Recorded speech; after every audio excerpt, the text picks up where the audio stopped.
third COVID jab is expected to be offered to everyone over the age of 50 in the autumn to try and eradicate the threat of the virus by Christmas. It comes as the government announces it's investing almost £30 million to future-proof the country against new variants. State-of-the-art labs will operate at Porton Down to increase vaccine testing.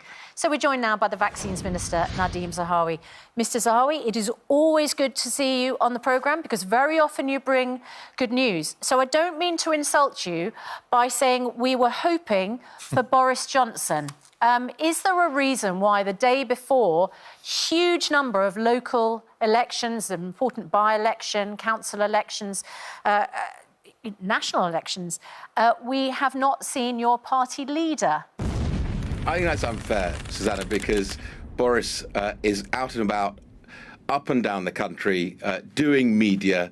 He was all over the news channels yesterday, day before yesterday, regularly out on the press conferences, reporting to the nation on the progress on the vaccination programme. Mr Zahawi, why doesn't he do interviews? It's been almost 4 years and we haven't interviewed him as Prime Minister. It's quite remarkable for the leader of a party not to be interviewed on, and I know we're not alone in that on this programme. Other programmes have put in bids for him today as well and been turned down. What is it about the Prime Minister that means he doesn't want to be directly asked questions? That's unfair because when he does the press conferences, the media ask him direct questions and have follow-ups, and he takes all the big press conferences at all the big moments. The media don't get follow-ups. They get to ask their question and then he just... Good news or bad news? He takes those big press conferences. Right, so that's very different, isn't it? Because if it's one journalist speaking and just getting one question, that's not the same as doing an interview. I mean, the reason I ask you is because there are issues, aren't there, around Boris Johnson's transparency, his integrity, whether he's completely open about things. There are questions, aren't there, about whether certain Tory donors were asked to fund the refurbishment of his flat. Even yesterday, his official spokesman refused to deny claims that Prime Minister had asked for Tory donors to cover the cost of his childcare.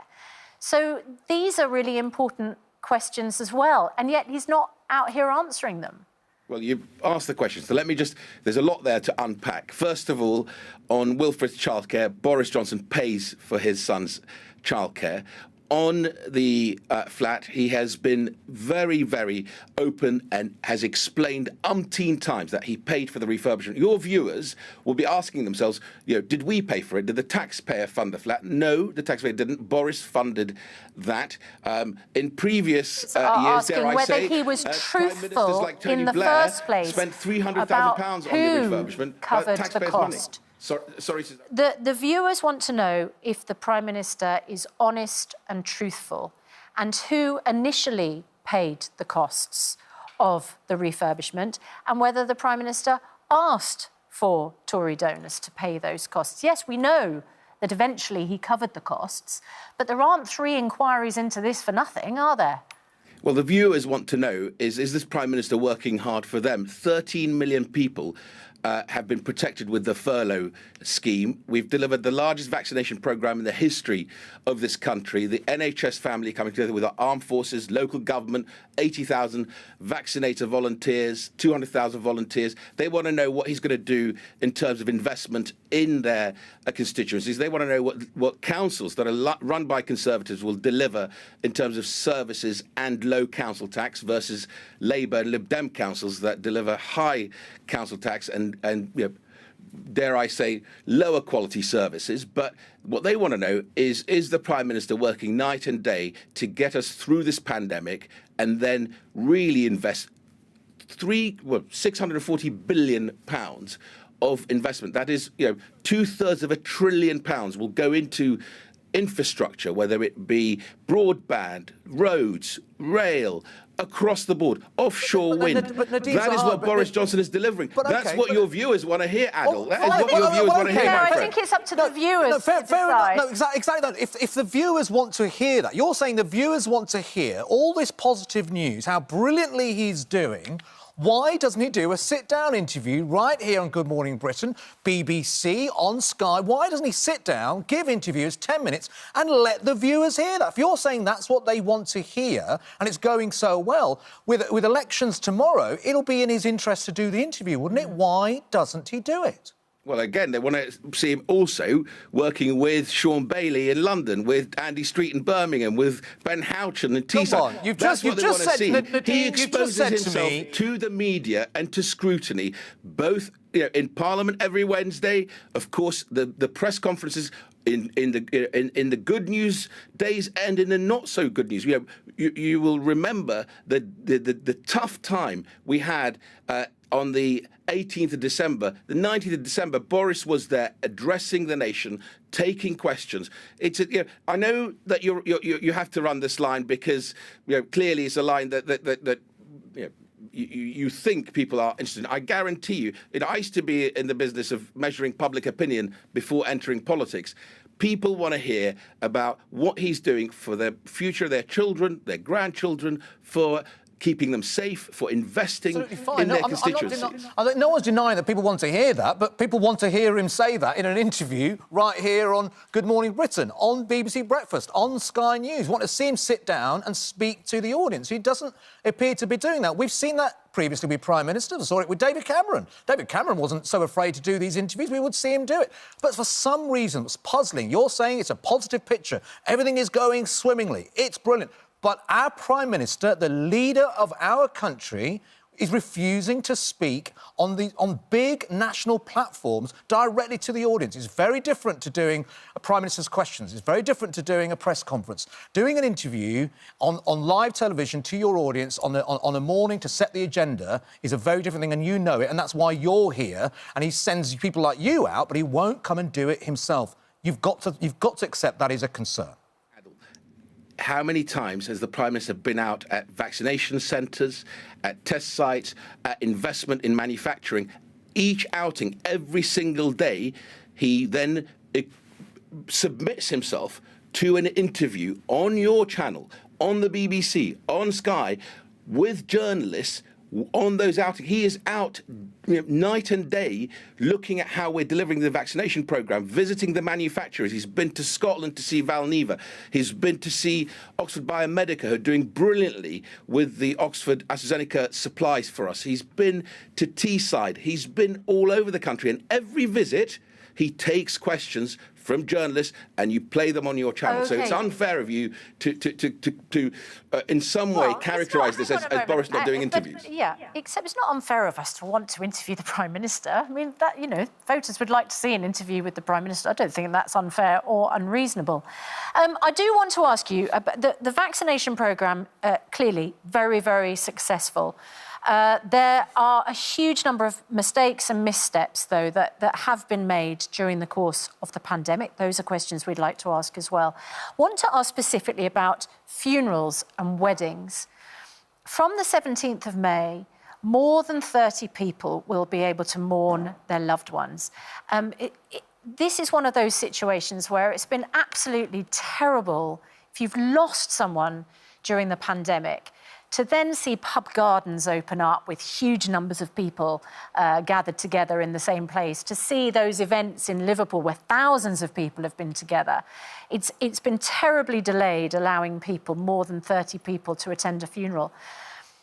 But weddings are still going to be limited, capped at 30 from the 17th. Why are we not allowing that same freedom for wedding groups? So you're quite right, Susanna. I think you were on the programme when, with peers, we spoke about the loss of my uncle at the time, and I know many, many families who have lost loved ones, which is why, with the really strong evidence that we are doing well with the vaccination programme, that we are suppressing the infection rates, we're able to lift that cap on what I think is probably the most important moment, which is to say goodbye to your loved ones. The evidence in terms of further opening up the economy, we will continue to gather. The Liverpool concerts and raves and the business gatherings are all part of that. These are all being tested people attending have a pre-test and are obviously then are part of the pilots that will allow us to open up the economy. We're coming up towards that next step, step 3, the 17th of May, as you describe it, and then we will go on to the 21st of June. And look, step by step, carefully, we will do this. I wanted to talk about the investment we're making in Porton Down to allow us to future-proof the vaccination program, so that whether it's the autumn when the clinicians, Chris Whitty, will decide when we need to boost the most vulnerable. You remember we started vaccinating on the 8th of December with the residents of care homes, the over 80s, over 75s, over 70s, and those who are clinically most extremely vulnerable. We have to give the clinicians as many options of vaccines, which is important, but also the scaling up of the work at Porton Down from 700 blood samples analysed a week to 3,000 with this investment that we're making, just shy of 30 million into that, will allow us to future-proof the programme whilst the NHS prepares the deployment, because it may dovetail with the flu vaccination programme, and then obviously future years. By next year, we're going to be manufacturing about 600 million doses a year in the United Kingdom, not just for our own protection, but for the world as well. So step by step, let's do this carefully. Let's follow the evidence. We analyse the data over 4 weeks and then obviously give notice to the nation. The good news to your very viewers is I'm not seeing any evidence that would lead me to believe that we're not going to meet the 17th of May. And if with the caveat that we continue to analyse the data, the 21st of June as well, and we get ourselves away from this pandemic and into a world where we deal with it in the way we deal with the flu virus, with an annual vaccination programme from next year onwards. Are you a little bit worried? I know, you've done sterling work. Credit to the government in terms of this vaccine rollout in the NHS. It has been phenomenal. I know you've done a lot of work in ethnic minorities. But are you slightly concerned now that there are still a lot of people who don't have the vaccine? There is still the gap is reducing with ethnic minorities. Certain sections of the African black community are still to step up. There's still big gaps. Young people, there's a real concern that young people aren't going to take the vaccine. Yet we are about to open up our borders. As somebody who's been so close and it's been so passionate and been so methodical when it's come to these vaccine rollout, are you, out of all the ministers, really concerned about what would possibly happen for the second half of this year if we open the borders and allow people to travel without having had the vaccine? It's why we have to be really, really careful, Adil, and I thank you for the work you've done in supporting the uptake strategy. Just sort of deciding that you took it upon yourself to say, I need to play a part in this, and I thank you for that. We're seeing uptake increase. You say, obviously the Black and Afro-Caribbean community, we've seen it treble in terms of uptake, rise 5 times with the Bangladeshi community, the Pakistani community as well, because of that joint working between the NHS, local government, our armed forces, the volunteers.